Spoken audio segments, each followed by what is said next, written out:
Hi guys, here's a quick update on Y Wallet supports for Orchard and unified addresses.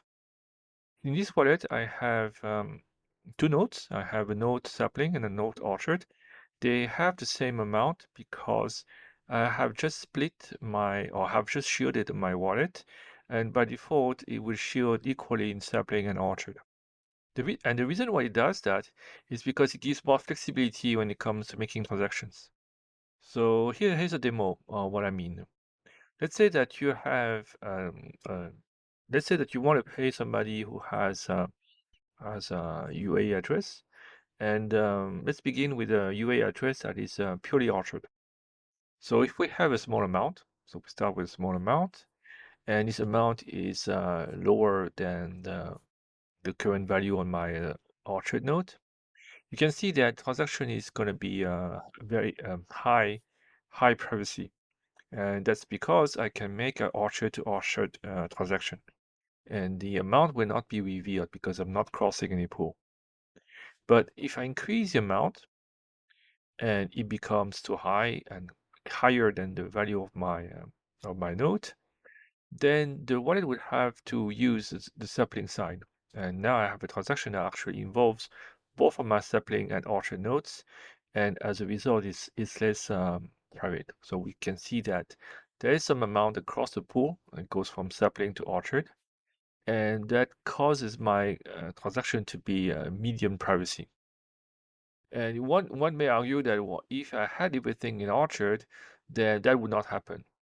But then if I want to pay somebody who has a sapling address, then my wallet would have to cross from orchard to sapling. So the wallet tries to keep equal proportion of sapling and orchard so that it has more flexibility when it comes to paying different kinds of receivers. The interesting thing actually is if you have the same case, so somebody who also wants to be paid an amount that is greater than the value of my orchard node, but he has a sapling plus orchard UA. So he has these Minty receivers addresses that can combine several kinds of addresses together. So it could be a transparent plus sapling plus orchard UA, for example. In this case, we have the same amount.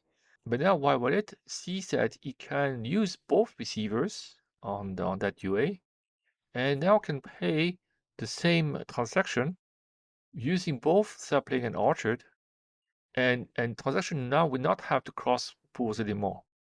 And you can see that the transaction is now back to the high privacy level because we are not exposing any amount anymore.